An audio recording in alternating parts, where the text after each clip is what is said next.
So you mentioned we talked about Daniel and we talked about Malachi, and now and we talked about Isaiah 53.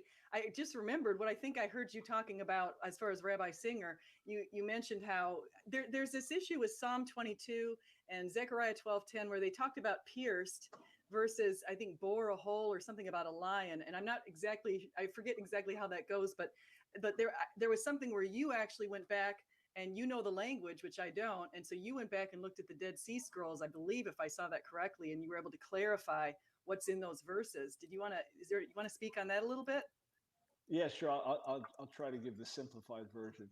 So Psalm 22, if you read it in most of our English translations, it says, it could be verse 16, 17, depending on the versification, they pierced my hands and feet. So there's much else in the psalm that's quoted, in the New Testament, Jesus on the cross saying, my God, why did you forsake me?" which is verse 1 of the psalm. And then they parted my garments. That's referenced there from Psalm 22.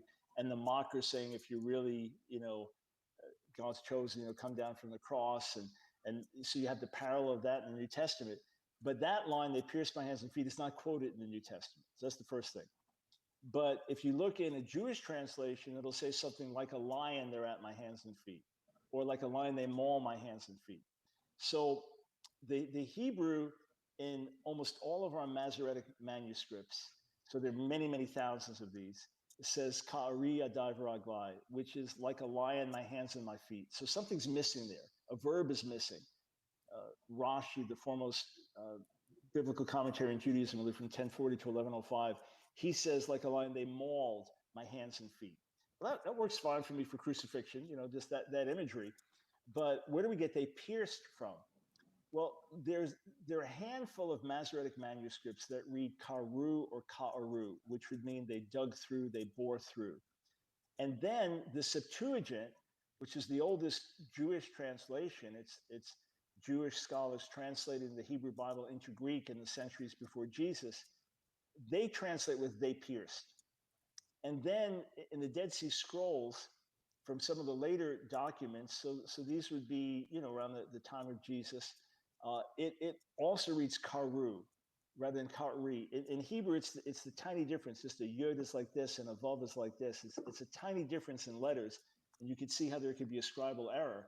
So what I point out is this is not a Christian issue. This is a Jewish issue, because the oldest Jewish translation, the Septuagint, says they pierced. The oldest Hebrew manuscript of Psalm 22 says they pierced, or they dug through.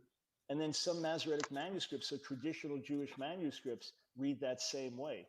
And then even if it was a lion, what is the lion? Licking my hands and feet, or biting at, tearing at. So it takes away nothing. But what a counter missionary might do is try to undermine Christian confidence in their Bibles. Look, your translations are wrong, and you're creating messianic prophecies out of nothing. And we say, no, the more you dig, the more you study, the more you see that what we understand is accurate and biblical and sound. Note that Dr. Brown is a Jew who came to Jesus. He was raised as a Jew in a Jewish family, and through the scriptures and through Jesus' love, Dr. Brown found Christ a long time ago, back in the 70s, and he's been preaching ever since, and he knows the Bible like the back of his hand, and he knows the Hebrew languages. Also note that we were discussing Psalm 22, which was written 1,000 years before Jesus walked the planet. And it says right here, dogs surround me, a pack of villains encircles me. They pierce my hands and my feet. Take note of something really important here. Take note of the fact that the crucifixion, which was invented by the Persians around the 3rd or 4th century BC, had not even been invented at the time when this was written. Also take note of the fact that obviously that's how Jesus was crucified. Cross references you can find in Isaiah 53, which was written about 700 years before Jesus, and Zechariah 12:10, which was also written around the same time as Isaiah.